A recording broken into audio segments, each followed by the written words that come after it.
It's been a long time since I did a video. A lot's gone down in the last week. So I think last time I updated, I was talking about menorrhagia. Well, it turns out that the next day I got a call saying that that wasn't what it was, and it was likely a miscarriage because I came up pregnant. So that was interesting, since no doctor thought I could get pregnant. I mean, we just didn't even think it was in the cards. Only thing I can think is that with having surgery back in November, because I was a hair away from having cervical cancer, it made everything okay, and apparently now I'm a fertile wonderland, which is even just the more boggling thing is, like, we weren't even irresponsible. So really, yep, I was about 8 weeks along.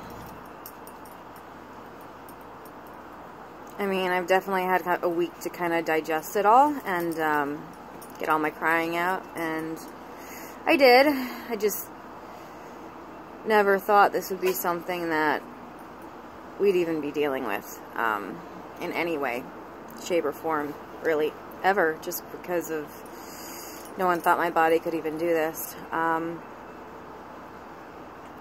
So it sucks, but there is hope in it. Now we know I can, and surprisingly, the weirdest thing to come out of all of this, now Dan wants kids. Wow. No one expected that one. No one expected that one. Not me. Not anybody. No one. So, if I can get better, get to a much better place, physically, health-wise, all of it, and financially we can get better, who knows? Next few years, who knows?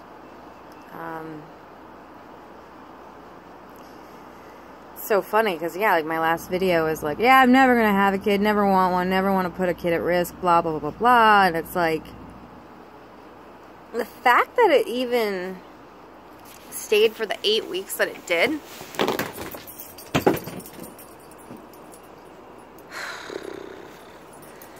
everything just fell. My water. Really? Why can't I have longer arms? Goddamn. Okay. Oops.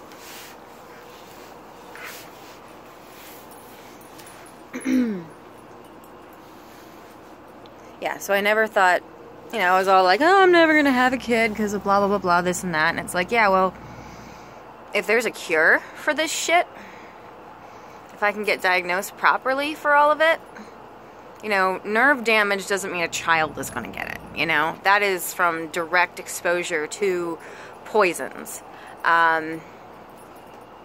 which we just have to get that diagnosis. But,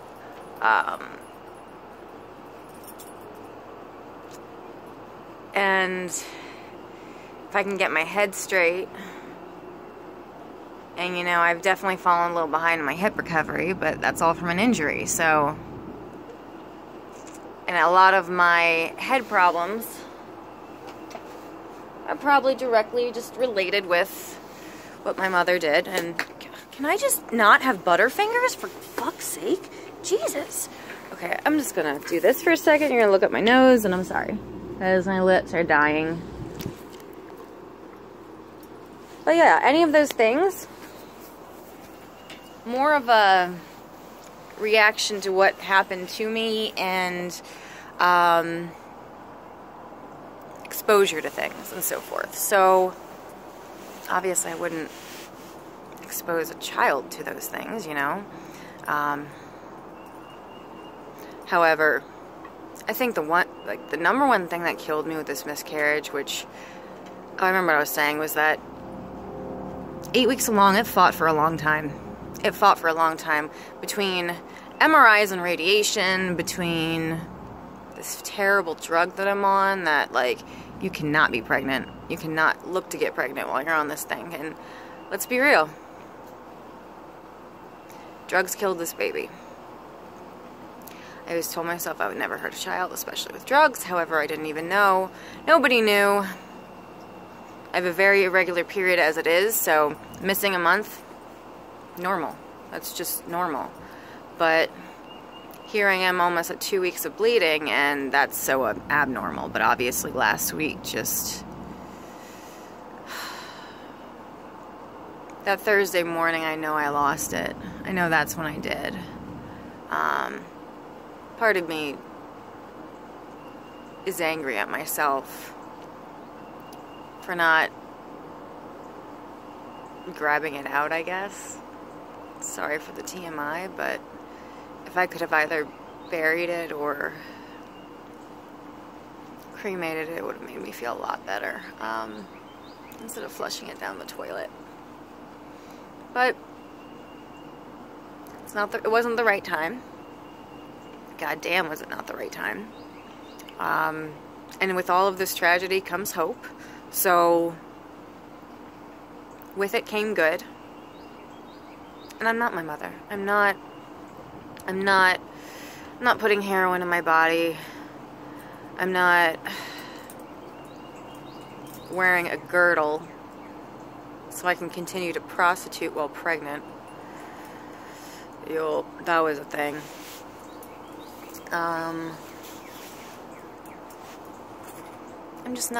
not her. So I know I shouldn't be upset or beat myself down over it, because it's like, yeah, sure, drugs killed this, but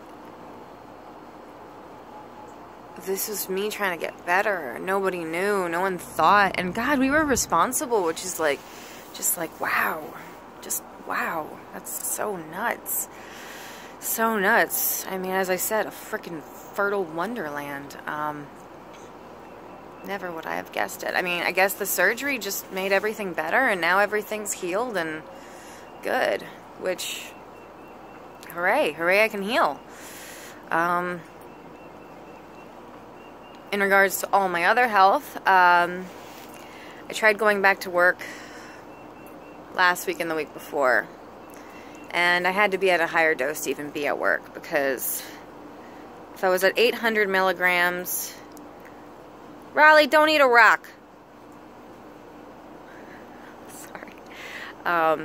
If I was at 800 milligrams, which is what I am right now, I can function and so forth, but not at work. At work,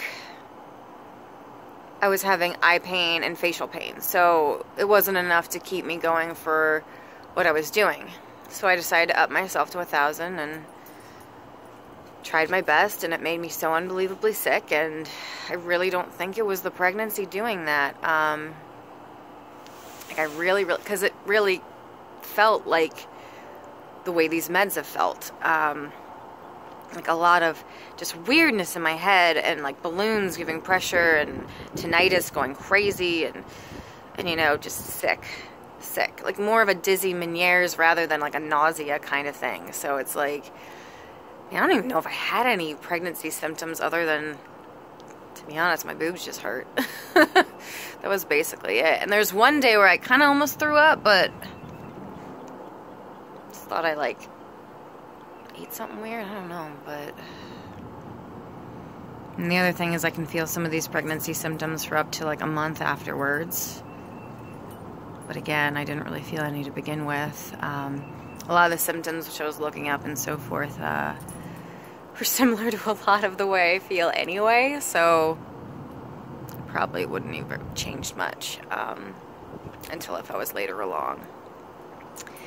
But yeah, I mean, obviously, if we were going to do this again, you know, when we're aware of it and want to, You know, I'd be on like an obscenely good diet.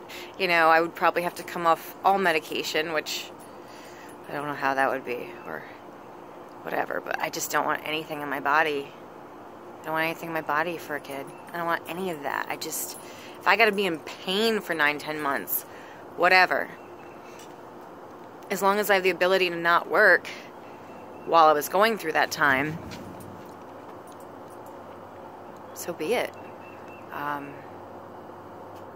But again, you know, it's all a matter of what these upcoming doctor's visits do and where we're at. So today's Friday. I see the neurosurgeon Monday.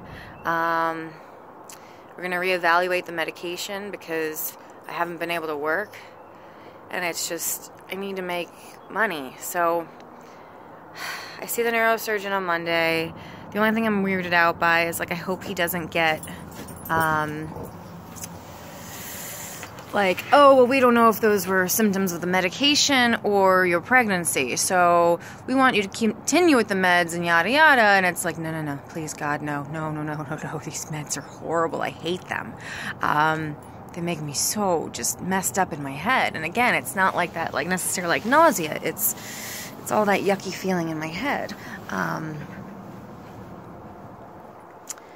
So, yes, I'm trying to push for surgery. That's what I want at this point. However, I've been having, when I was at the 1,000 dose, like, working and so forth, I was getting terrible headaches just right here, frontal left lobe.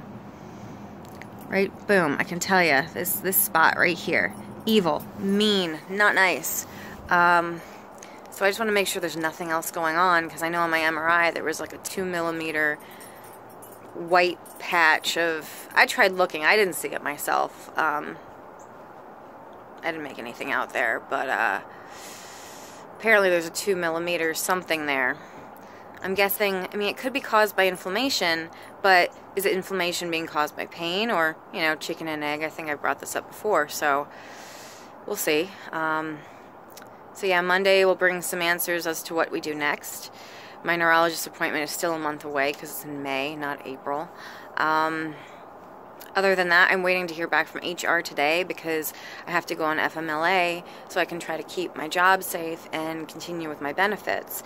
However, I have to have worked a total amount of hours to get approved for that. So they said it has to be like 12 months. So yeah, I've been over there a little over a year. I mean, I was full-time, so I don't see why I wouldn't have made those hours. But it's just that until I hear it and know and I'm certain for sure, I'm just nervous. I'm just a little bit nervous. Been trying to kind of keep some negative energy out. Trying. Hey.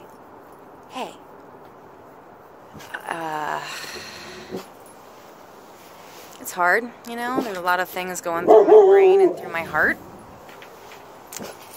And things aren't always easy, obviously. That's what we've been dealing with, is not easy things, so... I don't even see what they're barking at. There's not a damn thing out here. So... just kind of keeping my fingers crossed, but... So I put in for my last bit of PTO today. So I'll get one more check for 2 weeks of pay.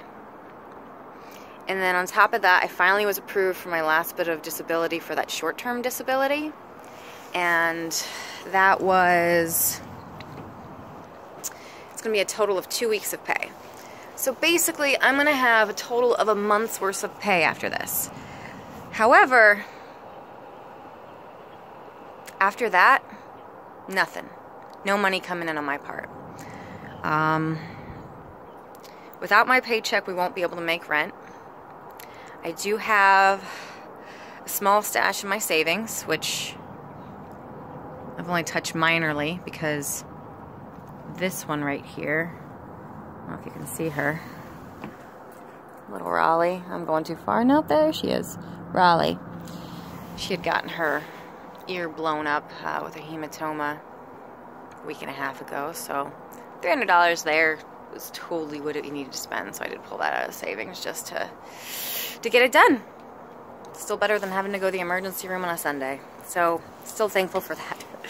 But, I do have the GoFundMe up. We have raised, I think we're at like $2,300, which is amazing. It's, holy cow.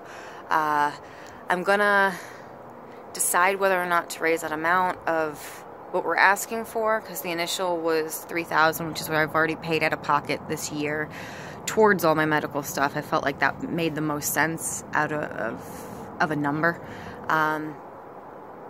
But yeah, I mean, my savings will only get us through so far, so many months, basically, and obviously there's going to be health costs and just living costs, and Dan, he's already working 2 jobs. I mean, the pressure that's on him is just, I feel terrible, but he keeps trying to tell me, don't worry, I got it. You're the one who just needs to chill the hell out, and it's like, you don't manage the checkbook, but okay. So yeah, I mean, that GoFundMe money is going to be for all health expenses, and then if needed to cover like just living expenses to keep going so we can keep paying rent. But I'm just really hoping that with this neurologist and neurosurgeon and then the neurologist appointment, we'll have more of an idea of where we're going, that I can decide, like, hey, if it's going to be surgery, I can figure out what the amount would be out of pocket. I can, as long as I still have insurance, as long as I get the FMLA, that's the biggest thing. Because if I lose that, I'm fucked. I'm fucked. Because you can't really just jump into Obamacare. You have to wait for an enrollment period, and even then, Obamacare sucks. I've been on it before, and what sucks about it is the deductibles are so obscenely high with high premiums every month, and it's just, in the amount you got to pay out of pocket. Like, I remember I had Obamacare when I was starting to do my hip recovery, and after about a year and a half, we couldn't do it anymore. It was just too expensive, and we just couldn't keep paying it. Not to mention it wasn't getting anywhere, and it was actually getting worse in pain because they were completely focused on the wrong hip. You know, because my kinesiologist, when I found her at Lifetime, she figured it out in less than 2 months, and she got my hips back together. And before all this head stuff, I was doing the best I had been doing in like 7 years, and had been the most active I had been in like 7 years. I mean, I was running all over the place, having a ball last summer. Like, so yeah, you know, it feels like a jip, because you work so hard. You work so hard. So hard for that freedom, just to lose it again and then be more restrained than you even were before. Like, yeah, this head shit isn't having a cane and having to use a cane everywhere, but this head shit makes it so I can't work. At least I was able to work with my cane, although I probably couldn't do that with the job I have now, because I just don't know how it would. So I don't know. And part of me is like, well, do I just find a different job that's not so taxing on my physical being? And it's like, well, it doesn't really matter, because Easter was like brunch, and then we went back to the kids' grandparents, or no, the great-grandparents' house to do eggs and everything and what have you, which was, you know, so much fun. But I was in tons of pain that night. I was in so much pain. I was hurting all over. I was so exhausted. Like, I've barely done shit in 2.5 months, so it's been hard. Like, slowly getting more back into my stretches again, which has been good for my hips, so at least they're not really hurting too badly. But I've lost a lot of muscle, you know, and I'm just not what I was, so it's going to take time. But I can't even work out yet until we get somewhere with my head, or else my head will start to hurt like crazy if I start working out again. So it's just a rock and a hard place. God, this is turning out to be another long video. I'm sorry. But I mean, I know I've been kind of dormant since, not dormant, but I've just been MIA since the miscarriage, just because it's been hard. I haven't gotten back to messages or anything yet. I'll get to that, I think, at the beginning of next week. Just taking a full week kind of to myself and what have you. Just don't really want to talk about it too much unless, like, someone I'm very, very, very close with, and that's a small select few. So, yeah, so I will be giving more updates, obviously, with the neurosurgeon appointment and GoFundMe and all that fun stuff. So, yeah, so till next time. Hopefully it'll be better news. Hopefully we'll have a direction. So...